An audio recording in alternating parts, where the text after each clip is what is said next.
Ok, ok, super.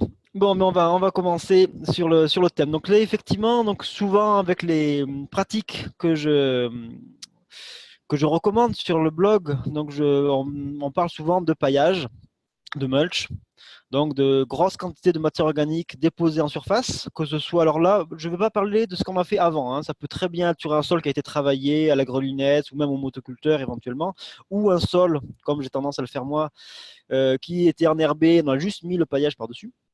Donc là, je ne vais pas rentrer dans ce qu'on a fait avant, mais le fait est, on arrive donc au mois de mai maintenant, on veut implanter les cultures d'été et on a ce mulch qui est sur le sol.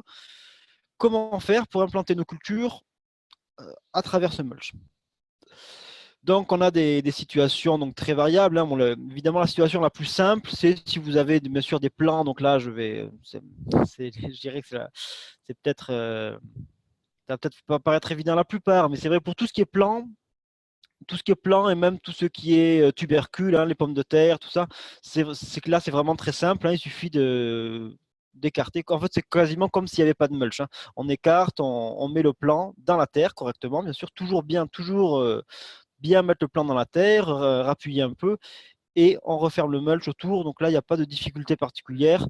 C'est juste qu'il y a un mulch en plus à traverser, mais c'est toujours la même chose. Dès qu'on arrive sur des choses plus petites, ça va devenir un peu plus compliqué. Déjà, pour des grosses graines, ça devient un peu plus compliqué. C'est vrai que sur un sol nu, c'est assez facile de faire un semis de grosses graines, que ce soit avec un semoir ou manuellement, hein. On peut creuser, faire un sillon, on met les graines, on rebouche. C'est vrai avec un mulch, on peut faire ça, on peut écarter le mulch, faire un sillon, mettre les graines, mais déjà, surtout si on a des mulchs très épais, hein, des fois on peut avoir des mulchs de plus de 20 cm d'épaisseur, on va se retrouver à chaque fois qu'on écarte entre chaque rangée avec une épaisseur de mulch qui peut aller jusqu'à doubler, hein. Si on a 15-20 cm de mulch, et bien peut se retrouver avec de gros amas de matière entre les deux rangées. Donc effectivement, déjà, ça peut poser des difficultés. Alors, ça se fait quand même assez bien, mais voilà, on peut se retrouver avec des gros tas. Alors par contre, c'est pas forcément très grave d'avoir ce gros tas de matière entre les rangs parce que les grosses graines, par définition, elles ont de la réserve, donc elles peuvent traverser le mulch. On peut ensuite réétaler la matière par-dessus les graines. Elles passeront à travers. Après, il y a d'autres manières de faire. J'ai pu faire une année, j'avais fait un semis de maïs et de haricots à la canne à semer. Donc la canne à semer, c'est sûr qu'on n'a pas forcément ça tous dans notre jardin. C'est plutôt un outil qui vient d'Amérique du Sud. Là-bas, ça coûte rien du tout. Là-bas, c'est des choses pour un bon bricoleur, d'ailleurs, c'est assez facile à faire. Mais c'est une canne. En gros, dès qu'on la ferme, hop, on fait tomber une graine, une ou deux, trois graines. Donc cet outil arrive à traverser le mulch et à semer dans la terre qui est juste en dessous. Donc la terre qui est juste en dessous, ça veut dire que la graine, quand elle germe, elle doit traverser le mulch. Mais une grosse graine, c'est pas un souci, elle peut le faire. Donc que ce soit des graines qu'on va semer au printemps, là, ou en début d'été, jusqu'en début d'été, comme des haricots, ou au printemps, comme du maïs, par exemple, ou des graines qu'on va semer à l'automne ou au début du printemps, comme des petits pois, comme des fèves, etc. Toutes ces graines-là, elles ont la réserve pour passer à travers. Donc on n'est pas forcément obligé de complètement enlever le mulch pour faire le sillon et les semer comme on aurait fait de façon classique, quoi. Donc, voilà, donc les grosses graines, ça reste relativement facile. On peut aussi faire des pokés. Ça marche assez bien. Plutôt que de faire des rangées, faire des pokés. Comme ça, là, on peut mettre vraiment un poké avec plusieurs graines, plusieurs types de graines. Même, hein. Souvent, j'ai fait des pokés comme ça à travers la paille où je mettais en même temps un peu toutes les graines qu'on peut mettre en été, que ce soit du maïs, des haricots, des plantes, pourquoi pas même mettre des panais dedans, mettre voilà, toutes sortes de plantes voilà, qui trouvent leur place. Alors bien sûr, il faut un certain écart entre les panais. On peut mettre par exemple 40-50 cm entre chaque, pardon, pas chaque pané, chaque poké, pardon. Voilà. Donc il y a ces méthodes-là. Pour tout ce qui est graines relativement grosses, c'est assez facile. Après, dès qu'on arrive sur des graines plus petites, c'est un peu plus compliqué. Ce que je dis pour les grosses graines, d'ailleurs, est vrai aussi pour tout ce qui est bulbe, hein. Si vous voulez implanter des oignons à travers un mulch, c'est assez facile, hein, voilà. Vous faites, c'est comme si c'était des grosses graines. Voilà, il suffit que ce soit même un bulbe à la limite, on n'a même pas besoin de vraiment l'enterrer. Si vous le mettez simplement sous le mulch, bien en contact avec le sol, ça va suffire. Comme on dit, un oignon, il faut qu'il voit les pas de celui qui vient de le semer. Donc, voilà. Et la pomme de terre également. La pomme de terre, ça peut être bien de l'enterrer légèrement. La difficulté qu'on a avec la pomme de terre, ça va être qu'elle ne verdisse pas. Donc, ça veut dire avoir une énorme épaisseur de mulch et d'avoir la pomme de terre qui peut être légèrement enterrée. Ça va être bien de légèrement l'enterrer quand même. On peut la poser sur le sol, je l'ai déjà fait, ça fonctionne. Le problème, c'est d'arriver à gérer le verdissement. La graine de panais n'est pas si grosse, effectivement. Oui, j'ai dit le panais, effectivement, là, on arrive dans des graines déjà de taille plus petite, en effet. Donc pour les graines de taille plus petite, donc ça va fonctionner sur le poké, mais effectivement là il va falloir avoir là pour le coup le mulch qui soit écarté. Donc là soit des pokés, soit des rangées. Donc là par contre là on va pas couper au fait de devoir écarter le mulch, faire une rangée. Ça pose plusieurs problèmes quand on va écarter le mulch pour faire une rangée. Déjà on va se retrouver avec de la lumière qui arrive au sol. Donc la lumière qui arrive au sol, ça veut dire qu'on risque de stimuler la levée de toutes sortes d'herbes, de toutes sortes de graines. Éventuellement, s'il y a des rhizomes là-dessous, ils vont pouvoir traverser facilement. Donc là, la difficulté va être déjà d'éviter que la lumière arrive au sol. Donc on a écarté. C'est pas la peine de faire une rangée de 10 cm de large. Hein. Si vous avez quelques centimètres de large, ça suffit. Et l'idée, ça va être de couvrir avec autre chose pour faire un lit de semences. Surtout si on a préparé, comme je le préconise, donc si on a préparé le sol avec en mettant directement sur l'herbe, en mettant directement le. Pardon, il y a quelqu'un, j'arrive pas. Siwongu, j'arrive pas à te mettre sur mute à nouveau. Est-ce que tu peux le faire toi-même, s'il te plaît? J'arrive pas à te mettre, je sais pas. Quand je te mets sur mute, ça marche pas. Donc, est-ce que tu peux cliquer, s'il te plaît, sur mute, en bas à droite de ton écran, de l'écran? Je parle donc des graines de taille moyenne, mais qui sont assez faciles à germer. Le plus simple, c'est de le mélanger alors, soit avec un terreau, soit avec un compost, genre compost de déchets verts ou compost ou un terreau de feuilles, des choses comme ça. Que vous avez fait. Donc, soit, ça peut être un terreau acheté en jardinerie, hein, ça peut être plutôt une matière de couleur sombre, de couleur assez dense. Pourquoi pas du sable? Ça peut aussi être du sable. Donc, ce qui est intéressant, c'est que ça va vous faire un lit de semences. Donc, ça, c'est très intéressant si vous n'avez pas travaillé le sol. Donc, ça va vous faire un lit de semences pour la petite graine et ça va couvrir le sol. Donc, ça va réduire quand même. Là, je ne vais pas dire que ça va empêcher les graines de germer, mais ça va éviter que des graines sortent de façon trop intempestive à travers enfin, entre les jeunes semis de la culture que vous avez, que ce soit du panais, du radis, etc. Ça va fonctionner un peu pour toutes sortes de graines. Donc l'idée est vraiment de mélanger ça avec du terreau. Donc là, après c'est assez simple. Hein. Vous savez combien vous avez un sachet de graines, vous savez combien de mètres vous pouvez faire avec ce sachet. Ça c'est marqué sur le sachet. Vous le mélangez avec du terreau. Vous savez combien vous avez de graines dans ce terreau. Vous pouvez mélanger dans une grosse quantité de terreau ou de sable. Hein. Et puis vous déposez simplement tout ce mélange qui doit être le plus homogène possible. Vous le déposez sur votre rangée. Et là, par contre, surtout, vous ne refermez pas le mulch, parce que si vous refermez le mulch, là, ça risque d'empêcher la levée. Après, quand ça a levé, effectivement, et on va avoir, donc ça c'est quelque chose d'assez classique, on va avoir des problèmes de limaces. Donc ça c'est courant qu'on ait ces problèmes-là, voilà, on a la levée qui est à gérer, qui en général se passe assez facilement, j'ai pu constater. Donc là après, bien sûr, il faut irriguer ce qu'il faut. Hein, pour un semis de carottes, il y a besoin de le maintenir humide, hein, donc il y aura besoin soit avoir de l'aspersion, soit passer régulièrement un brumisateur, quelque chose, ou un peu d'eau, ou un arrosoir avec un arrosoir en pluie par-dessus pour le maintenir humide quotidiennement, parce que sinon la levée ne se fera pas dans de bonnes conditions. Faut pas... Ça reste des fondamentaux, je dirais, du jardinage qui restent toujours exacts. Hein. Ça, voilà, ce n'est pas du tout remis en question par l'approche que je propose, même si elle est un petit peu originale.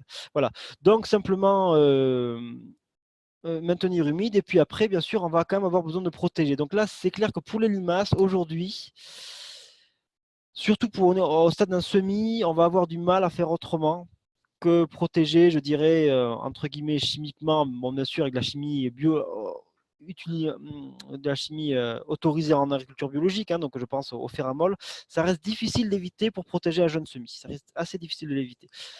On peut, avec effectivement, beaucoup de rigueur, après les trucs de jardinage classiques restent vrais, on peut mettre des planches, etc. pour éliminer les limaces, effectivement, mais ça fonctionne, mais ça demande énormément de présence. Tout le monde ne peut pas forcément se permettre une telle présence au jardin. Voilà, donc effectivement le semis de petites graines. Souvent, ce que je dis quand je vois des gens se lancer dans ce type de jardinage, donc avec des mulch, j'invite à ne pas forcément faire des petites graines dès la première année. Les grosses graines, les bulbes, les plants, c'est assez facile à gérer. Et finalement, il n'y a pas une énorme différence par rapport à un mode de culture sur sol nu. Que faire donc avec la limace? Ben, comme je disais, voilà, alors, les mulches acides aigus de pin au copeaux de sapin. Peut-être Martine, tu as pu le constater vraiment, parce que c'est vrai que bon, c'est pas toujours évident mais tu l'as expérimenté, ça, ce mulch. Alors, je sais pas si c'est forcément l'acidité, à mon avis, c'est peut-être plus le. D'accord, donc ça, tu arrives à fonctionner. Je reconnais que j'ai pas d'expérience avec ces mulches-là. Alors, c'est vrai que dans les forêts de conifères, effectivement, des limaces, on n'en voit pas beaucoup. Moi-même, là, je suis en Lozère en ce moment et j'ai ma forêt là. Aujourd'hui, d'ailleurs, je faisais un jardinage un peu particulier puisque j'inoculais des bûches de bouleau avec du mycélium de shiitake. Voilà, je rentre de ça ce soir. Et voilà, donc effectivement, il peut y avoir la rugosité des aiguilles, c'est vrai. Peut-être qu'il y a des substances aussi, contenues dans les aiguilles aussi qui sont répulsives pour les limaces. Écoute, si ça fonctionne, c'est intéressant parce que c'est vrai que c'est pas évident de gérer ce problème-là. Je reconnais que moi-même, j'ai du mal à faire sans féramol pour l'instant. Un truc qui fonctionne aussi assez bien, mais qui demande d'être acheté en jardinerie aussi, la pouzzolane. Il y a une pouzzolane assez fine aussi, déposée autour des plants. Ça fonctionne aussi. Mais c'est vrai que ben, le problème, c'est quand la plante, par exemple, si on met de la pouzzolane autour d'une salade, ben, quand la salade grossit, ben, il y a un moment où elle passe au-dessus de la pouzzolane et donc elle risque, les limaces peuvent passer directement par-dessus. Voilà, parle directement sur les feuilles, sur les feuilles, ne sont plus gênés par la pouzzolane. Donc du coup, mais ça peut fonctionner. Oui, Martine, je pense qu'il y a de grandes chances que les essences fonctionnent. Donc par contre, si c'est les essences qui fonctionnent, ça veut dire que ça ne marche avec des aiguilles fraîches, parce que les essences disparaissent quand même assez rapidement lorsque les aiguilles sont au sol, quoi, hein. Donc ça reste pas forcément très. Je ne sais pas quelle est la durée de vie, mais je doute qu'au-delà de quelques semaines, voilà, il reste beaucoup d'essence. C'est intéressant que les copeaux de tuya, c'est intéressant ce que tu dis. Mais écoute, en tout cas, ça m'intéressera d'en savoir plus, hein. Je sais que tu as déjà écrit sur mon blog, hein, tu es bienvenu pour partager ces expériences-là. Tu as déjà fait un article, je me souviens, il y a quelques années sur les poiriers, haricots et guêpes. Voilà, donc, tu es bienvenu pour partager ces expériences autour des aigus de conifères. Une couronne de ronces tressées autour des plants, pourquoi pas? Ça a fait un sacré boulot. Si on a un potager de 1000 m², on risque d'avoir à tresser beaucoup de couronnes. Oui, effectivement, durable et efficace, en effet, pourquoi pas. Toi aussi, c'est quelque chose que tu as expérimenté, Yann? Hein, c'est assez intéressant. En plus, je pense que dans la région où tu es en Lorraine, donc je pense que oui, c'est Lorraine, ça, je ne me trompe pas. Ouais, effectivement, des problèmes de limaces sur les sols argileux et lourds de la Lorraine, ils doivent être assez aigus. Donc, en effet, ça peut être intéressant. D'accord, pas inventé, mais déjà testé. D'accord, d'accord. Bon, je sais pas. Après, faire les couronnes de ronces, j'imagine qu'il faut avoir des bons gants déjà. Après, si vous voulez, moi j'ai une forêt, là je suis en Lozère, donc c'est assez central. J'ai plein de ronces, donc si vous voulez en prendre, c'est possible, hein. Si vous voulez venir en chercher chez moi, vous pouvez. Je sais pas si du paillis de ronces, pourquoi pas, là je sais pas. Du paillis de ronces, moi j'ai jamais testé ça. J'ai jamais testé. Après, là c'est vrai qu'on a la couronne de ronces, on a vraiment des épines bien, mais bon, est-ce que oui, ouais, effectivement, si c'est vraiment tressé de façon assez serrée, effectivement, surtout avec des épines un peu partout qui vont gêner mécaniquement le déplacement de la limace, effectivement. Mais ouais, du paillis de ronces, ma foi, c'est intéressant. Je vois que vous avez des idées. En tout cas, si quelqu'un veut le tester, c'est bienvenu. Pailler de ronces broyées avec une tondeuse, j'imagine, tu voulais dire. Tester une huile essentielle. Alors là, les huiles essentielles, effectivement, j'ai pas de données là-dessus. J'ai jamais eu de retour là-dessus. Est-ce qu'il y a des huiles essentielles qui permettent de repousser les limaces? Attention, la ronce marcotte très bien, nous dit Cathy, c'est absolument vrai. D'ailleurs, c'est même son mode de fonctionnement naturel, hein. Bon, voilà, la ronce, elle monte dans les arbres, et puis elle redescend, puis elle s'enracine, et puis elle monte dans un autre arbre, et comme ça, on a, comme bien sûr, enfin, plutôt dans une lande, hein, plutôt avec des petits arbres qui n'a pas trop d'ombre, et effectivement, on se retrouve vite avec d'énormes ronciers. Effectivement, donc la ronce marquante très très bien, ça c'est une réalité. En effet, donc voilà, bon, alors je sais pas, moi j'ai pas d'expérience effectivement sur ces couronnes de ronces, là c'est même la première fois que j'entends parler, à vrai dire. Je ne connaissais pas ça. En tout cas, bon, bah, à suivre, affaire à suivre. Alors, il y a plusieurs messages qui arrivent. Il y a la stratégie du semis de moutarde qui attire les limaces et les détourne des semis à conserver. Effectivement, ça c'est vrai que, à faire avoir des plantes attractives. Effectivement, globalement, tout ce qui est crucifère, globalement, est attractif, hein. Si vous cultivez des choux, vous le savez. Donc ça, c'est sûr que les choux, c'est souvent compliqué de bien les protéger. Mais c'est vrai que voilà, cette famille de plantes va attirer souvent les limaces, hein. C'est ce qu'on observe souvent aussi chez les céréaliers. Quand on fait une céréale derrière un colza, ben les limaces ont plutôt tendance à aller chercher les repousses de colza plutôt que la céréale. Donc effectivement, ça fait partie des techniques qui sont assez intéressantes, qui peuvent être assez aléatoires, qui n'ont pas forcément un effet immédiat. C'est vrai que si on constate qu'on a un problème, qu'on a des plantes qui sont en train de se faire dévorer, ben c'est un peu trop tard pour aller implanter le semis. Mais effectivement, voilà, il y a toutes sortes de méthodes. Et après, autre chose, quand vous avez des mulches, vous attirez aussi toutes sortes de bestioles qui vont être prédatrices des limaces. Par exemple, ça m'est arrivé très souvent d'écarter le mulch justement pour faire un semis à l'intérieur et de voir un orvé sortir. Alors effectivement, il ne faut pas avoir peur des bestioles qui n'ont pas de pattes, hein. Mais effectivement, voilà. Mais sinon c'est toujours très sympa de voir un orvé. On sait que c'est un excellent auxiliaire de culture. C'est un des meilleurs auxiliaires pour réguler les limaces, justement. Donc, vous avez les orvets, vous avez les carabes, bien sûr, des choses connues. Voilà, staphylin, ver luisant, voilà, on a toutes sortes d'animaux qui sont d'excellents auxiliaires, hein. Les crapauds aussi, voilà, si vous avez un point d'eau à proximité. Alors, quand je dis à proximité, c'est pas forcément dans le jardin, hein. Il peut être même à plusieurs centaines de mètres et ça suffit pour pour que les batraciens arrivent jusque-là, quoi. Gaston, je vois que tu as levé la main. Je t'invite à poser des questions dans le chat plutôt, hein, ce sera plus simple. Les couleuvres, tout à fait, hein. Comme je le dis, faut pas avoir peur des bestioles qui n'ont pas de pattes, mais effectivement, les couleuvres sont aussi un excellent auxiliaire de culture. Mais là, dans ce cas, plus pour tout ce qui est rongeur. C'est pas tellement pour les limaces, à ma connaissance, les couleuvres, pardon, ne mangent pas les rongeurs. Je me trompe peut-être, mais en tout cas, les couleuvres ne mangent pas les limaces, pardon. C'est le soir. Mais par contre, elles sont un excellent auxiliaire pour les rongeurs. Comment attirer les hérissons? Ben, les hérissons, pareil, si vous avez des haies, si vous avez des fourrés, des buissons autour de votre jardin, vous attirez naturellement les hérissons. Après, sinon, il y a effectivement toutes les cabanes à hérissons que vous pouvez faire. Bon, personnellement, je ne suis pas très très fan. Je préfère, bon, pourquoi pas, hein, c'est sympa de le faire, hein, mais je préfère avoir un environnement effectivement le plus équilibré possible autour de moi pour attirer le plus possible de monde. Après, ça peut être les hérissons. Il ne faut pas forcément se focaliser sur les hérissons, voilà, les salamandres, effectivement, voilà, qui sont aussi une auxiliaire redoutable, hein. Là, c'est un grand carnassier, la salamandre, comme la plupart des batraciens d'ailleurs, hein. Faire des passages dans les clôtures pour ceux qui sont en lotissement, effectivement, ça c'est vrai que effectivement, il faut qu'ils puissent circuler facilement, tout à fait. Et les hérissons, voilà, effectivement, ils bougent beaucoup. Donc ça, et puis, tout ce qui est haie, tout ce qui est fourré, ça va quand même beaucoup favoriser leur présence, hein. Si vous sortez la nuit, souvent, c'est le long des fourrés que vous allez les voir très très souvent. La lisière des bois, c'est souvent là qu'on les voit. Donc ça aussi, dans la mesure du possible, c'est vrai que si vous avez un tout petit jardin de 1000 m² dans un lotissement, ça va pas être aussi évident que si vous êtes en pleine campagne sur un immense terrain, ça c'est certain. Mais effectivement, les, les hérissons, d'ailleurs, quand je dis les hérissons, mais en fait, on va attirer tout le monde. Si on fait ça, on va attirer aussi les couleuvres, on va attirer aussi les orvets, on va attirer les carabes, etc. Les canards coureurs, nous dit Alcide Jet, effectivement. Donc ça, c'est quelque chose d'assez connu. Alors là, il y a beaucoup de commentaires qui arrivent là. Donc les canards coureurs, donc là par contre, c'est vraiment une action. Donc là, dans mon dernier livre là, jardiner sur sol vivant, là,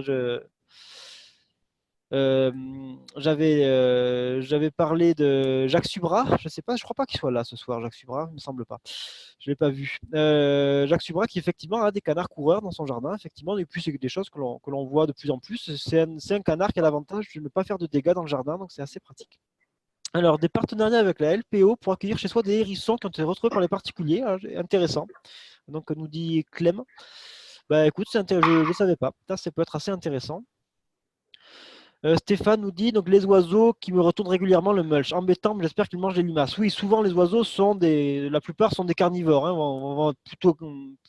Vont être souvent un peu granivores en hiver, mais beaucoup d'oiseaux qui sont carnivores, qui sont granivores en hiver, sont carnivores après pendant le reste de l'année. Donc carnivores, donc certains, c'est clair, mangent les limaces. Effectivement, donc les merles, en effet, c'est vrai que ça peut faire, voilà, ça peut effectivement remuer pas mal. C'est vrai que c'est gênant.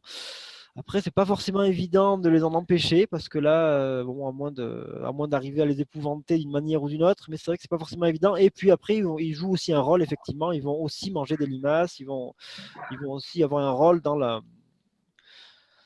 dans l'équilibre biologique du système. Voilà, effectivement. Donc ça, c'est vrai que ce problème des limaces, bon, je vois que c'est un problème qui préoccupe énormément. L'autre problème, effectivement, souvent que l'on attire sous les mulches, c'est que c'est les rongeurs. Même si personnellement, j'ai jamais été confronté à ça. J'ai déjà eu des rongeurs dans mon jardin. Souvent, je vois les galeries, mais je vois pas de dégâts sur les cultures, donc tant mieux. Mais effectivement, je sais que beaucoup de gens sont confrontés, notamment des cultures de pommes de terre, par exemple, qui peuvent se faire en grande partie massacrer. Donc là,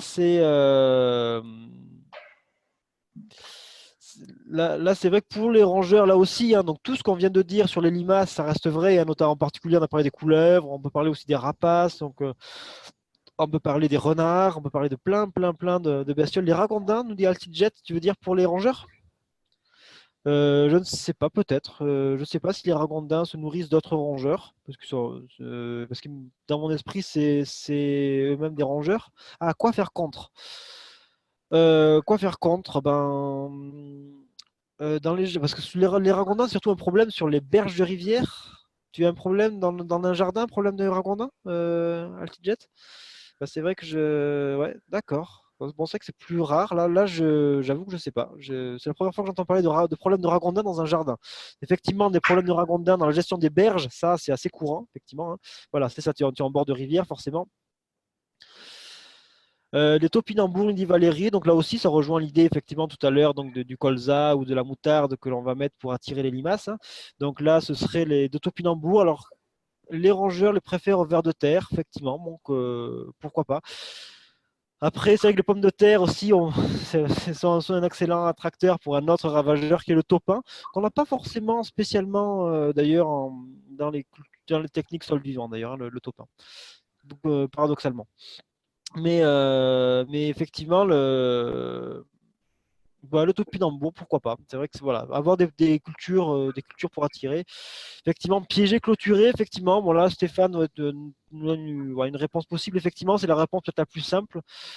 Honnêtement, je vois pas trop autre chose, effectivement, parce que le ragondin, c'est vrai que c'est. Bon, je reconnais que j'ai jamais été. C'est la première fois que j'ai la question, quoi, parce que j'ai pas. Voilà, autant tout ce qui est râteau-pied, tout ce qui est mulot, campagnol, tout ça, effectivement, c'est des problèmes récurrents. Autant le ragondin ne l'est pas vraiment.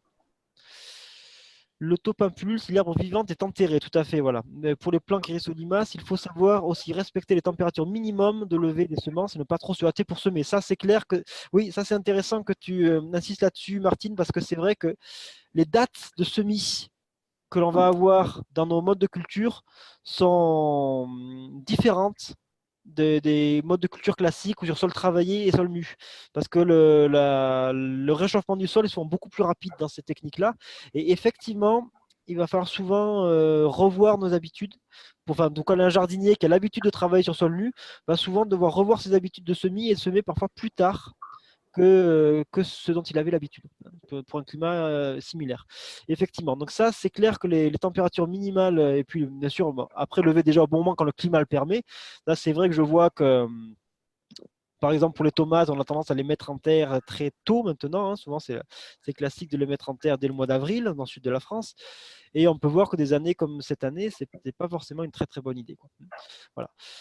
Donc, effectivement, ne pas oublier, hein, de respecter le calendrier solaire, hein. On parle beaucoup du calendrier lunaire, mais il y a un calendrier solaire qu'il convient de respecter et qui reste toujours absolument essentiel pour réussir. Voilà, pour réussir, il faut avoir implanté les plantes au bon moment. Tout à fait. Alors voilà, je vois qu'il y a beaucoup de choses qui viennent. Donc peut-être si vous avez des questions si on veut revenir vraiment aux questions de semis, sur tout ce que je vous disais sur ce qui est semis, que ce soit de grosses graines, de petites graines, de bulbes, de tubercules ou de plants. Est-ce que vous avez des questions sur ces sujets-là? La carotte, oui, la carotte, effectivement, la carotte. Bon, tout ce que je dis sur les petites graines, ça reste absolument vrai pour la carotte, hein. On peut la faire comme ça, comme on aurait fait un semis de radis. Le problème, c'est qu'effectivement, un radis, ça lève extrêmement vite, alors que la carotte, c'est très très long à sortir, et qu'une fois que c'est sorti, c'est très très long voilà, la post-levée n'est pas forcément facile à gérer, et même si la levée a été bonne, on peut se retrouver avec plus rien 3 semaines plus tard. Donc effectivement, c'est quelque chose de délicat. Donc on va essayer de hâter le plus possible la venue de la carotte. Donc, une technique assez simple pour ça, c'est l'histoire de la pré-germination. Donc ça, je n'hésite pas à le recommander. Donc, il y a plusieurs manières de faire. J'en ai essayé plusieurs. Je trouve que le plus simple, le plus simple pour dans ce cas-là, c'est de le mélanger à du terreau, de maintenir humide pendant le temps qu'il faut. Donc, ça va être quelques jours, une semaine, 10 jours maximum, hein, suivant la saison, suivant les températures du moment.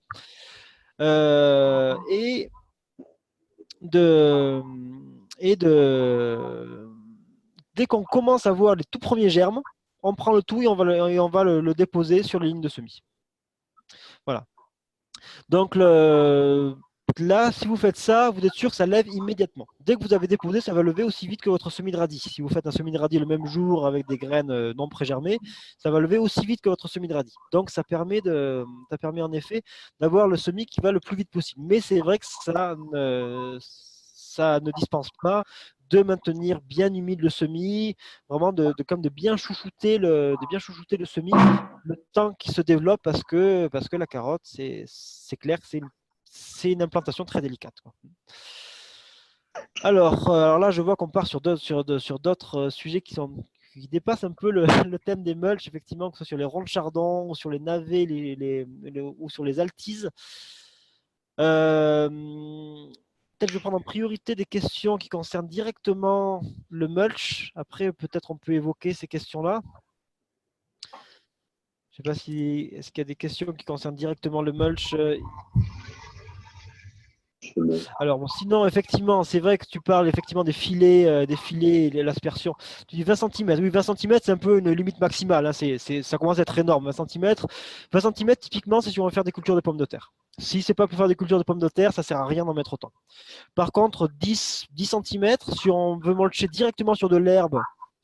Alors oui, Martine, la nature. Alors effectivement, il y a plusieurs questions qui arrivent, effectivement. Tu dis donc 20 cm, en effet, donc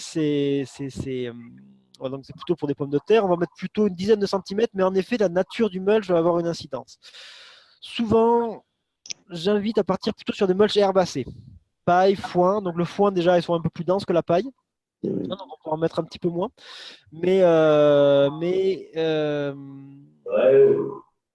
Du mulch, alors, je vois les questions qui défilent, doucement, doucement.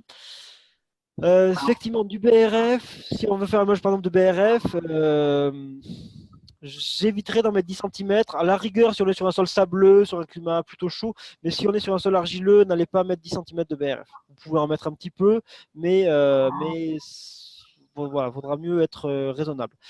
Alors, là, il y a beaucoup, beaucoup de questions sur la nature, sur la céssurène, sur la nature des mulches. Donc là, voilà. Bon. Du verre, on peut utiliser beaucoup du verre, c'est assez intéressant. Le verre, en plus, a un effet désherbant. Donc ça, c'est assez pratique. Donc souvent, si on veut implanter directement sur l'herbe le mulch débumé, comme je le fais régulièrement, début mai, vous pouvez tout à fait mettre en effet un mulch pourquoi pas de tonte si vous en avez, hein, et par-dessus de la paille par exemple, ou du foin.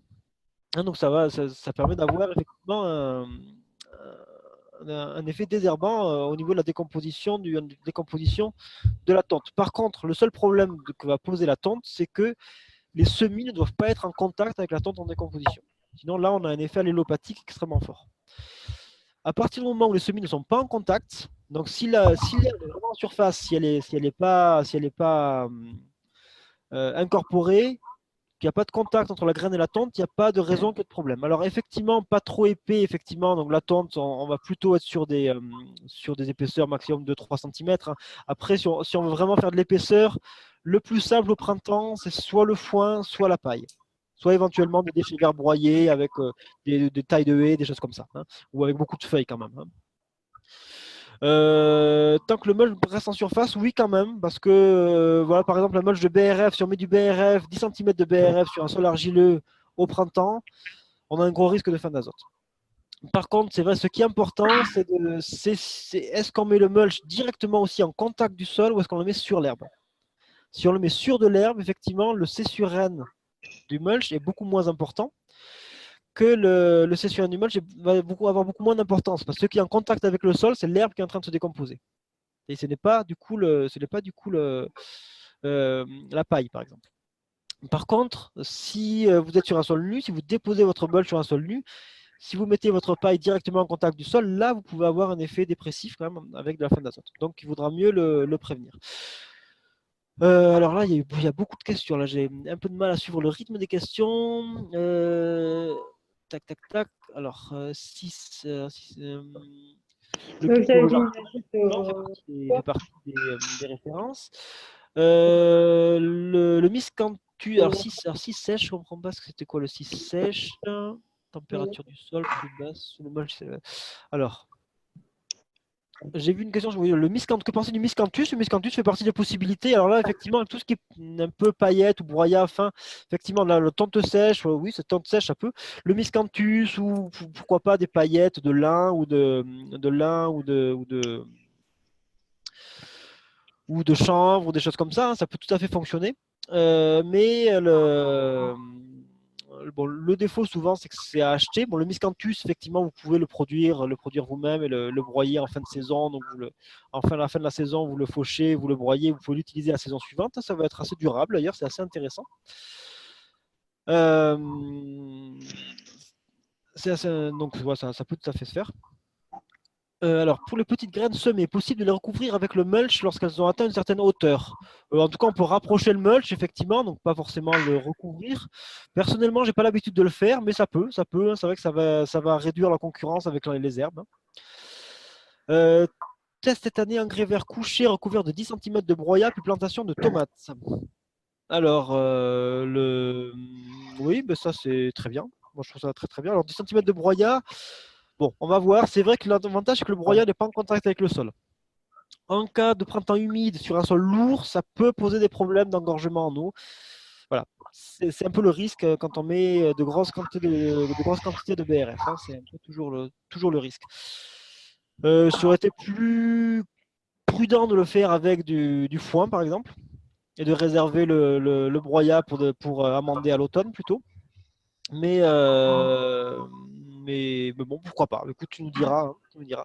Alors, la prêle, nous dit Virginie. La prêle. Alors, pour la prêle, est-ce que tu veux parler, Virginie, d'avoir de la prêle, simplement une sorte de foin de prêle, entre guillemets, de la prêle fauchée déposée en mulch? Enfin, en tout cas, si c'est le cas, tout à fait. Enfin, vous pouvez tout utiliser. Hein, si vous pouvez utiliser voilà, ou la fougère, enfin, ce que vous avez, vraiment. En fait, vous pouvez tout à fait prendre le mot foin au sens le plus large possible. Hein. Donc, voilà, vous pouvez utiliser tout ce que vous avez à disposition. Alors, la mécanisation pour la présence de mulch. Alors ça, c'est des choses, là ça concerne plus le réseau maraîchage sur sol vivant. Et effectivement, c'est des choses sur lesquelles le réseau travaille beaucoup. Donc, il y a déjà toutes sortes de plantoirs ou de planteuses à godet, par exemple, des planteuses qui arrivent à planter des plants, du coup, des pommes de terre à travers un mulch. Ça commence ça fait pas mal d'années qu'on commence à voir ça, même si c'est en perpétuelle amélioration. Pour les semis, c'est plus compliqué parce qu'effectivement, aller faire un semis dans un gros paquet de mulch, c'est quand même compliqué. Alors effectivement, il y a toujours la canne à semer, mais ça reste du manuel. Pour l'instant, c'est vrai que des semoirs capables de vraiment faire un semis correct dans un gros mulch, c'est pas évident. Hein, ça reste du manuel. On a un peu cette limite-là sur des grandes surfaces. Alors, le mulch limite-t-il réellement l'arrosage? Alors, c'est une question intéressante. Parce qu'en fait, maintenant, la printemps, début d'été, oui, incontestablement. Donc, c'est bien parce que c'est quand même un moment où nos cultures doivent s'implanter, doivent aller vite pour dépasser éventuellement la concurrence de certaines herbes concurrentes, quoi. Donc, c'est assez intéressant. Donc là, d'avoir un peu moins arrosé maintenant, surtout en cas de printemps sec. Ce qui se passe, c'est que quand vos cultures se développent, elles se mettent à couvrir complètement le sol. Et là, l'évaporation, même si vous êtes en sol nu, c'est plus au niveau du sol qu'elle a lieu, c'est au niveau des feuilles. Donc à partir du moment où vous avez une végétation luxuriante qui recouvre complètement votre jardin, là, le mulch n'a quasiment plus aucun effet sur l'arrosage. Par contre, en début de saison, il en a un, ça c'est clair. Comment intégrer de l'humus lorsqu'on a du mulch? Alors là, j'ai pas bien compris la question. Je vais te demander, Séverine, de préciser ta question. J'ai vu un agriculteur épandre de la luzerne fraîchement coupée à l'épandeur à fumier sur un champ de pommes de terre. Super, hein, effectivement, ça c'est super. La luzerne, le foin de luzerne, c'est un excellent mulch. Hein, si vous pouvez en avoir à disposition, c'est super. Ça fait pas tout, hein, c'est toujours bien, surtout que dans l'optique de nourrir les vers de terre, c'est bien que la luzerne soit mélangée à d'autres choses, hein, ou que si on amène un jour de la luzerne, que d'autres jours on amène un foin plus classique ou des feuilles ou autre chose. Mais bien sûr, oui, donc Stéphane, c'est voilà, le mulch de légumineuses, la luzerne est une légumineuse, hein, donc effectivement, des mulches de légumineuses, vous pouvez tout à fait les utiliser. Ils ont en plus un rapport carbone-azote assez bas, donc du coup, ils participent un peu à la fertilisation du système. Donc oui, oui, vous pouvez tout à fait utiliser des mulches de légumineuses. Après, je vous invite à ne pas trop vous focaliser, comme on le voit parfois avec les BRF, où on se demande, on se prend la tête pour savoir quelle essence est bien, quelle essence ne l'est pas. Oui, certainement qu'il y a des différences, mais c'est pas ce qui importe, c'est que la matière soit disponible. Voilà, donc faites le mulch avec ce qui est facile d'accès. Toujours pareil, les matières, c'est qu'est-ce qui est gratuit, facile d'accès, près de chez vous. C'est ça qui doit compter le plus. Si vous avez du foin de luzerne, super, prenez-le. Si vous n'en avez pas, c'est pas grave, vous pouvez prendre d'autres choses. Hein. Effectivement, plutôt fauché, oui, plutôt fauché en général. Hein, c'est mieux que. En tout cas, ça va pas avoir le même effet. Si c'est broyé, ça aura un effet. Ça va se décomposer plus rapidement, donc ça aura un effet fertilisant un peu plus rapide. Par contre, ça aura moins un effet paillage, quoi. BRF sur but, moins d'arrosage, oui, tout à fait, bien sûr. Surtout en début de saison, effectivement, ça va largement réduire l'arrosage. Après, ça va réduire en fonction des climats, ça ne va pas forcément être la même chose. Hein. D'un climat à l'autre, on ne va pas avoir les mêmes économies, mais globalement, en effet, le BRF, les mulches en général, le BRF en fait partie, permettent de réduire l'arrosage, c'est incontestable. Voilà, comme dit Yann, hein, c'est une reformulation un petit peu de ce que je dis. Ouais, le meilleur mulch, c'est celui dont on dispose. Hein, et ça, vraiment, il faut le garder en tête, ne pas forcément chercher l'idéal, mais faire vraiment avec ce qu'on a. Alors là, il y a eu plein de choses qui sont arrivées d'un coup. Je dois remonter un peu. Alors, est-ce que tu continues à utiliser des mulch après la première mise en culture? Alors oui, Jacques, oui, c'est une excellente question. L'idéal, ce serait de pouvoir gérer qu'avec des intercultures et des couverts vivants ou les résidus de culture. Bon, après, c'est voilà, l'idéal, mais malheureusement, c'est pas forcément facile à gérer. Hein. Voilà, donc ça, c'est le gros problème, c'est qu'en fait, même avec un couvert, si on a un magnifique couvert, un magnifique biomax qui arrive au printemps, qu'on va détruire, mettons, fin avril, début mai, le couvert, il va faire 1 mètre 20 de haut, voilà, il fait une biomasse, mettons, l'équivalent de 6-7 tonnes hectares, ce qui est tout à fait remarquable. Mais une fois qu'on va l'amener au sol, ben, on va avoir un mulch de 3-4 cm à peine. Donc, c'est pas énorme. Donc, effectivement, c'est pour ça que c'est quand même compliqué d'éviter complètement d'amener des mulches. Donc, ça reste utilisé, je continue d'utiliser même au-delà de la première année. Mulcher au moins 2 mètres autour de la butte, pourquoi pas, effectivement. C'est vrai que les plantes peuvent aller très loin, les racines de tomates, par exemple, peuvent aller très loin. Ça va dépendre beaucoup des cultures quand même qu'on met dessus. Après, tout dépend aussi si on cultive sur but ou à plat. Personnellement, j'ai plus l'habitude de cultiver à plat, mais on peut aussi cultiver sur but, bien sûr. Laisser les sols lourds se réchauffer avant de les recouvrir d'un mulch carboné tel de la paille broyade de branches. Effectivement, donc ça, c'est vrai que, voilà, suivant les climats, ça va dépendre du sol et du climat. Par exemple, dans le sud-ouest de la France, sur des sols très argileux, il n'y a pas de souci. Il n'y a pas de souci, enfin, ça dépend avec quoi. Si c'est avec du BRF, il peut y avoir des soucis. Si c'est avec du foin ou de la paille, ça va. Mais c'est vrai qu'il faut être vigilant à ce que le sol puisse se sécher. Après, ça va être l'intérêt d'éviter de tout le temps préparer avec un mulch. Ça va aussi dépendre comment on le prépare. Par exemple, je n'hésite pas aujourd'hui à implanter les mulches très tard, même si je le mets directement sur l'herbe, laisser l'herbe pousser jusqu'à la fin avril et mettre le mulch jusqu'à la fin avril, voire début mai. Comme ça, l'herbe qui pousse a eu le temps de sécher le sol, ce qui peut être intéressant dans certains milieux. Et en plus, elle a eu le temps de fixer de l'énergie, de, de faire de la biomasse, du coup, qui va participer à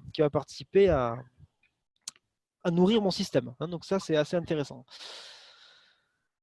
À propos du mulch de légumineuses, n'y a-t-il pas un effet allélopathique entre la décomposition de la matière organique et le développement des racines de la plante? Alors, ça revient à ce que c'est la même chose que ce que je disais tout à l'heure sur la tonte. Oui, s'il y a un contact entre la graine ou la racine éventuellement et la zone de décomposition. Mais si vous laissez ça en surface, la zone de décomposition, elle est en surface. Vos racines, elles sont sous terre. Votre graine, elle est sous terre. Donc, si vous avez correctement fait le boulot, il n'y a pas de raison qu'il y ait un problème. Voilà, voilà, il faut toujours se rappeler effectivement les fondements de l'agronomie, le contact sol-graine, la mise, vraiment planter correctement dans la terre. Voilà, donc voilà, et le mulch de légumineuse, alors ça dépend, après peu importe que ce soit légumineuse ou pas, ça va surtout dépendre du stade de la plante. Globalement, plus votre plante est avancée dans son cycle, moins il va y avoir ce problème d'allélopathie parce qu'elle va se décomposer plus lentement. Hein, voilà, l'allélopathie est liée souvent aux matières très vertes. Donc typiquement la tonte, c'est des brins très jeunes qu'on va couper et donc que l'on va remettre au sol. Par contre, les mêmes graminées qui font le gazon, si on les laisse pousser, qu'on les laisse arriver jusqu'à floraison par exemple, ben, elles auront un césurène qui va être plus de l'ordre de 25, 30, et là, ce problème-là ne se posera plus du tout. Mieux vaut-il pailler avec de la paille ou du foin? Mais vous faites avec ce que vous avez. Moi, j'ai une préférence pour le foin qui est relativement neutre, je dirais.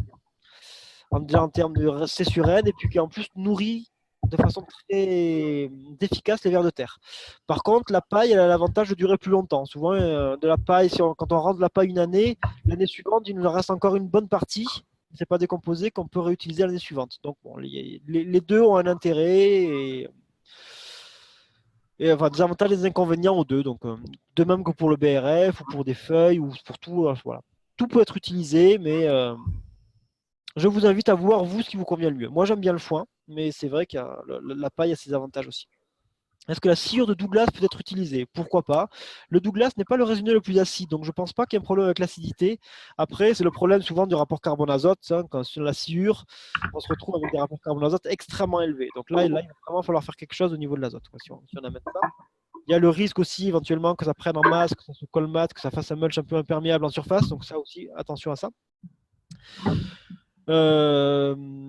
Voilà, donc ça peut le Douglas, mais faites très attention et puis surtout gérez bien l'azote et mélangez-le peut-être avec d'autres choses déjà pour rééquilibrer le céssurène et pour éviter que ça s'encroute. Il faut faire gaffe avec la sciure et puis en plus la sciure, il faut voir d'où elle vient parce que des fois ça peut être traité dès la scierie. Donc vous pouvez vous trouver avec des traitements fongiques extrêmement lourds qui ont été mis dans le bois, donc soyez très prudent avec ça. Je fais mon compost, donc récolte l'humus. Je souhaiterais l'ajouter à la terre de mon potager, sachant que mon mulch est un mélange de BRF et de tonte. Comment faire? Pourquoi pas? Là, je dirais que là c'est une application classique du compost. Hein. En fait, voilà, on peut tout à fait mettre le compost, on peut tout à fait le mettre en surface, hein, le compost. Bon, c'est sûr qu'il va se décomposer relativement vite, a priori, surtout s'il y a de la tonte. Encore que enfin, tout dépend. S'il y a beaucoup de BRF, ça peut être quelque chose qui se décompose lentement. C'est possible. Mais en tout cas, ça peut tout à fait déposer en surface et puis mettre un mulch par-dessus, par exemple. Le rapport carbone-azote d'un foin, c'est entre 25 et 30. Donc on est à peu près neutre au niveau de l'azote. Le mulch est à mettre sur l'herbe et adventice coupée et laissé sur place. Ça, oui, ça peut tout à fait. Moi, c'est ce que j'ai l'habitude de faire, effectivement. Donc, effectivement, de l'herbe, couper l'herbe simplement, la faucher si elle est haute. Hein. Si elle n'est pas haute, c'est même pas la peine. Mais bon, c'est vrai que souvent, si on attend fin avril, début mai, elle peut commencer à être bien haute. Donc, un coup de faux, hein, voilà. Vous pouvez le faire aussi au rotofil si vous voulez. Mais la faux, j'aime bien la faux. Et mettre le mulch par-dessus, juste ça, simplement. Alors mélanger, du coup mélanger quoi avec quoi? Je vais te laisser préciser, vraiment. Pour l'azote, on peut mettre du purin d'ortie, pourquoi pas? Mais il y a plus simple. Le purin d'ortie, pourquoi pas? Bon, mais après, il faut le préparer, c'est un peu compliqué, il faut le réussir, tout ça. Pour moi, il y a beaucoup plus simple, c'est l'urine. Si vous voulez de l'azote, voilà, vous récupérez votre urine, vous utilisez ça pour booster votre jardin au printemps, et puis c'est bon. Franchement, vous vous embêtez pas avec ça. Vous pouvez utiliser du purin d'ortie, vous pouvez utiliser même des engrais du commerce, vous pouvez utiliser plein de choses, du fumier de poule si vous en avez, c'est très bien aussi. Mais j'aime bien l'urine parce que c'est très pratique parce qu'on en a tous sur nous, hein, donc c'est très très pratique. La gestion des vivaces comme la ronce, la potentille et le liseron qui passent à travers le mulch. Alors effectivement, il va falloir gérer ces trucs-là. Quand on met un mulch, souvent on a tendance à sélectionner certaines herbes. Là, tu vas pas citer le chien-dent, mais le chien-dent, souvent, c'est une des principales herbes qu'on va sélectionner avec ça. Et donc là, donc effectivement ça, c'est un problème. Donc là, il y a un combat qui va un peu démarrer avec ces plantes-là parce que si on les laisse installer, ça va poser problème, surtout en début de saison.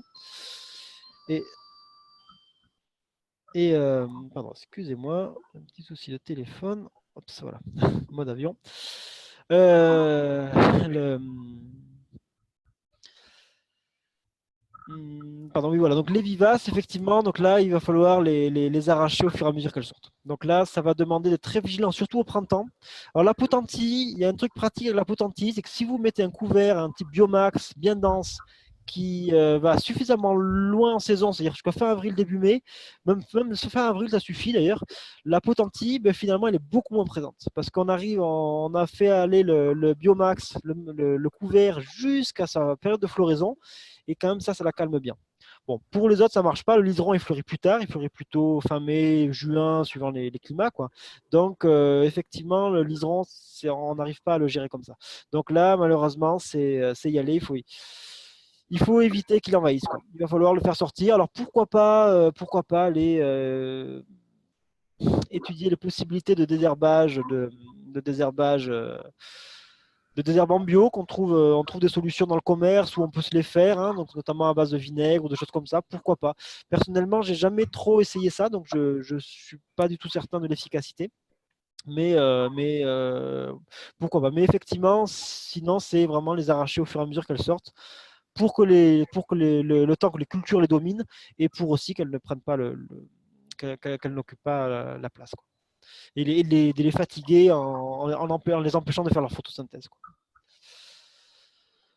Douglas catégorie 4, pas besoin de traitement. C'est vrai que le Douglas, effectivement, en général, il n'est pas traité. Bon, après, on peut avoir des surprises. Il faut quand même faire attention. Pour la dégradation, pas top. Sous forme de sciure, je ne sais pas. Alors, pour la dégradation, pour avoir une forêt de Douglas, je sais que les aiguilles les aiguilles de Douglas sont parmi les aiguilles de résineux qui se décomposent le mieux, hein. Voilà, vous avez l'humus sous un Douglas, c'est quand même beaucoup plus actif qu'un humus sous certaines forêts de pins, par exemple, ou d'épicéas, hein. Donc, le Douglas, c'est quand même assez. Décompose quand même assez. Enfin, la litière de Douglas se décompose quand même assez bien. Effectivement, sous forme de sciure, par contre, j'en sais trop rien. Différentes sortes de matériaux pour BRF. Le BRF, vous en mettez pas, c'est de la branche, hein, donc peu importe ce que c'est, que vous posez pas la question, savoir s'il y a des feuilles ou pas, s'il y a du résineux ou pas, etc. Alors l'urine, voilà, donc vous prenez ce qu'il y a et vous utilisez ce qui est facile, quoi. L'urine diluée à 20%, pas forcément, hein. Donc là, vous avez un rapport. Alors tiens, je vais peut-être, je l'ai pas sous la main. Je peux essayer de vous le retrouver, ce rapport de EcoSandres. Je vais vous mettre le lien EcoSandres urine. Qui donne différents moyens d'utiliser l'urine. Donc voilà, je vous mets le lien dans le chat. Hein, donc comme ça, vous pourrez le copier-coller, le mettre dans un document bien au chaud si vous le souhaitez. Voilà. Donc ce document-là donne plein de modes d'implantation de l'urine, d'utilisation de l'urine. Alors je vois que les questions vont très très vite. Bon, je vous invite à... J'arrive pas à suivre le rythme des questions, donc je vous invite à ralentir un petit peu. Voilà, donc proportion pour l'urine, voilà, vous avez tout, vous pouvez même l'utiliser pur, vous pouvez même l'utiliser en pulvérisation, il y a plein de manières de l'utiliser. Hein, voilà, donc là je ne vais pas rentrer dans les détails, ça pourrait être, ben, pourquoi pas, ça pourrait tiens, être le sujet de la conférence du mois de juin. Tiens. Je ne vais pas aller plus loin là-dessus, mais c'est vrai que c'est quelque chose effectivement d'intéressant. Le purin est un activateur bio, effectivement, c'est vrai qu'il y a une culture de bactéries, on peut le voir comme ça aussi. Tu recouvres le chien dedans, tu le soulèves à la fourche, soulève à la fourche la couverture et recouvre le chien dedans, tout à fait. Ça, c'est des choses qui peuvent tout à fait fonctionner. Hein. Même sur des grandes surfaces, hein, on peut tout à fait utiliser un fanner même pour soulever le mulch et le faire retomber sur les herbes, chien dedans, liseron, autres, etc. Mulch de paille, plein de blé, c'est des choses qui arrivent, effectivement. Voilà, le blé pousse, effectivement. Bon, bah, tu peux effectivement simplement le désherber. Bon, après, il n'est pas forcément bien implanté, ce blé, mais c'est vrai que ça peut être gênant, ça peut être un problème. Donc, en effet, bon. Après, le blé, ça va pas être trop compliqué à gérer. Et effectivement, si simplement tu l'arraches au fur et à mesure qu'il sort, ça va être assez facile à régler. D'ici un mois, c'est fini. Quand c'est du chien dent qui sort, c'est un autre problème. Voilà, le Rumex, effectivement, alors arrache doge, pourquoi pas, ou même simplement une gouge à asperges. Hein. Hop, on plante une gouge à asperges et on le sort. Hein. Voilà, c'est. Alors, le chien dent liseron, indicatif de semelle de labour. J'en ai vu tellement, dans tellement de situations différentes que je me demande si c'est si simple que ça. Je ne suis pas certain. Je ne suis pas certain que ce soit si simple que ça, que ce soit juste une semelle de labour. J'ai vu des cas de sol quand même qui ont l'air en bon état. Alors peut-être qu'il y a de vieilles semelles qu'on voit plus trop, mais qui sont encore là, c'est possible.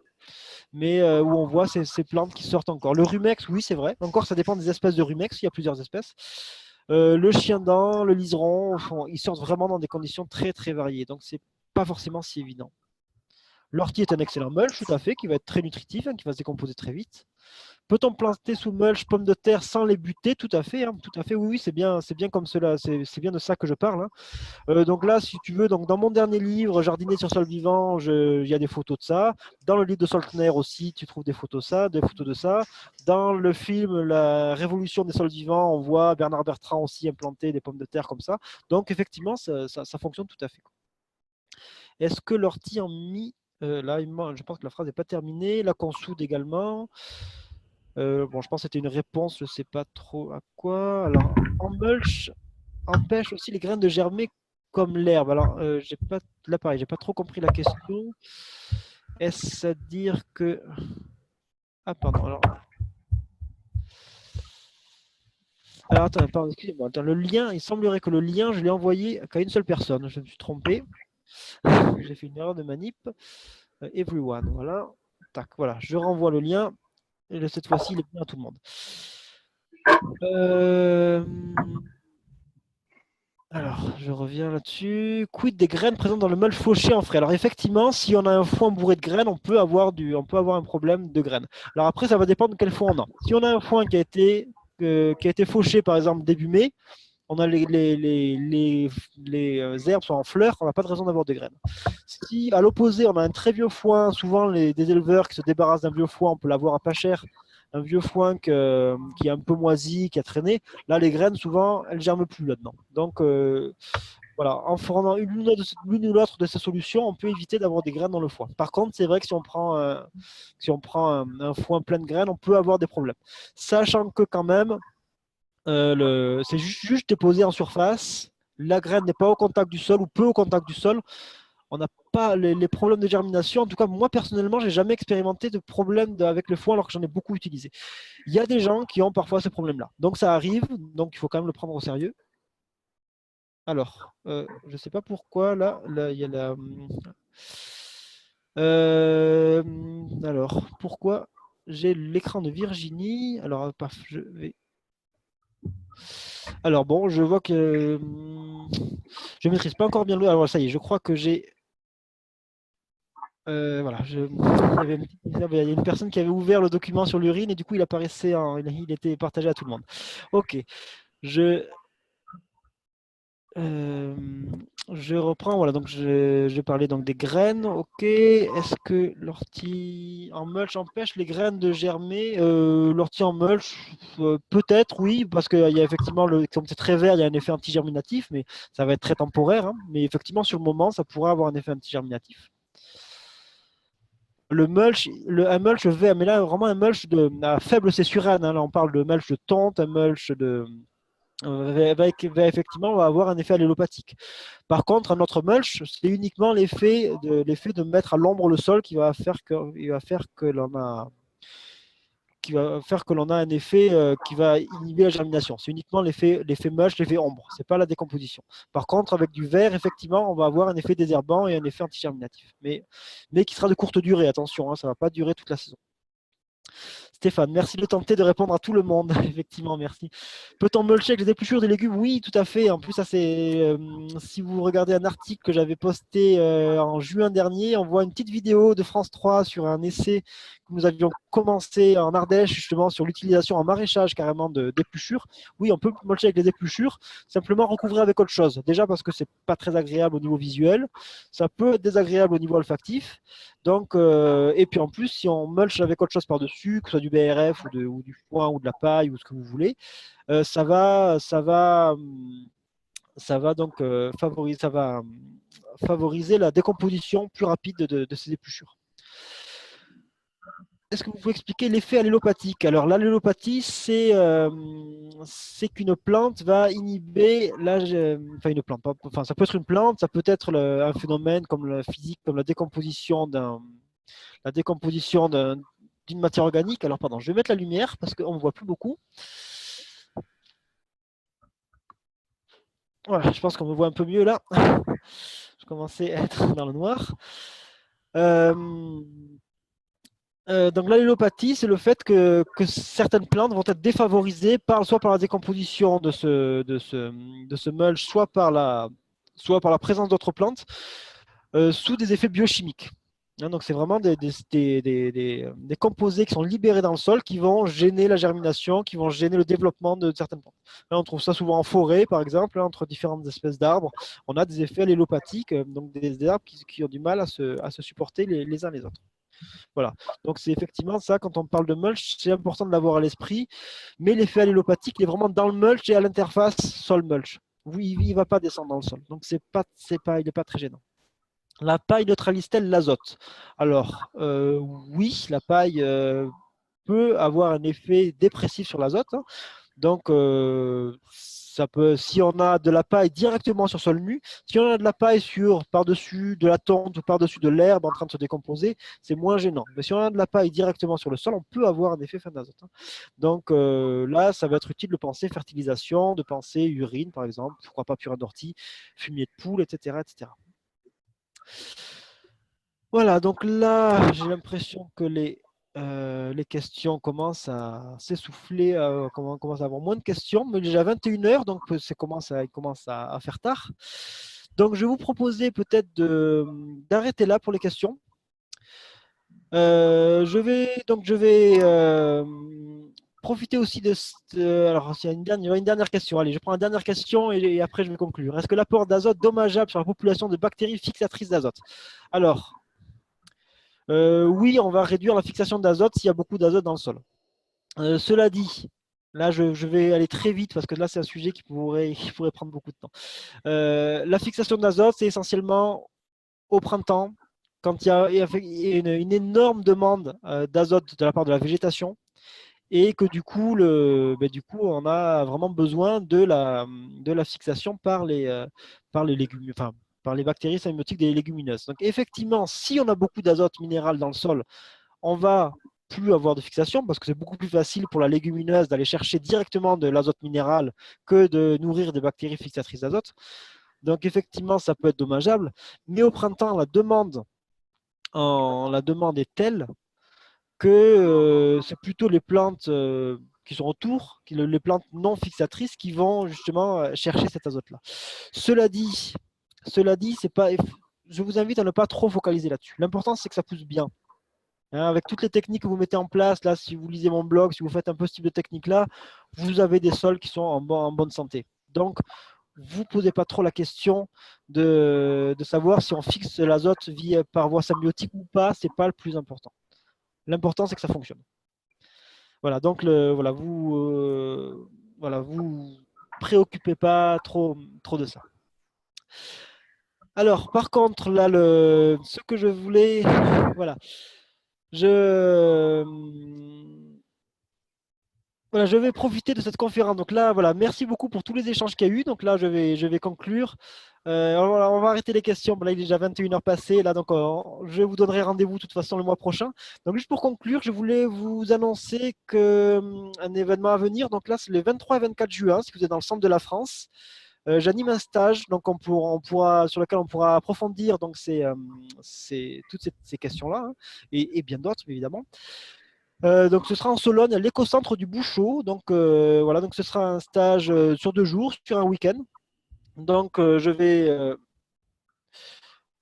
pardon, je vais vous mettre le lien là sur le site de l'écocentre du Bouchot. Voilà, si vous voulez en savoir un peu plus sur cette formation, voilà, je vous le mets ici, to everyone. Voilà. Voilà, donc j'anime un stage de 2 jours. Donc ça va être le premier stage de l'été. Je vais animer toute une série de stages cet été. Il y en aura sûrement un en Ardèche, sûrement aussi un en Bretagne. Donc il y en aura plusieurs. Voilà, donc ben, si vous avez envie d'approfondir et que l'on discute voilà, visuellement, ce sera avec plaisir. Voilà, en Bretagne, ce sera probablement autour du 15 août et ce sera dans les Côtes d'Armor. En Normandie, je ne sais pas. Là, pour l'instant, j'ai pas de plan en Normandie, mais pourquoi pas. Si tu as un centre à me proposer ou je peux proposer un stage en Normandie, ma foi, pourquoi pas. Hein, donc celui-là, pour l'instant, il y a Sologne, Ardèche et Bretagne qui sont programmés. Voilà. Donc en tout cas, la prochaine,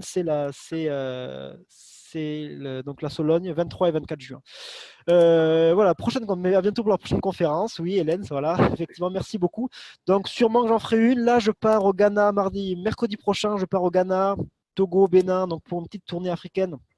Hein, vous avez peut-être vu là sur le blog là, que j'ai plusieurs choses de prévues. Hein. J'anime une formation de 4 jours au Ghana, puis 2 journées de rencontres et échanges, une au Togo, une au Bénin. Donc là, je vais partir un peu en Afrique. Voilà. Donc, à mon retour, je rentre le 11 juin. Donc, sûrement que je vous proposerai une conférence dans la semaine qui suivra mon retour d'Afrique. Voilà. Donc, en tout cas, merci à tous merci à tous de votre présence, de vos remarques, de votre dynamisme. Voilà.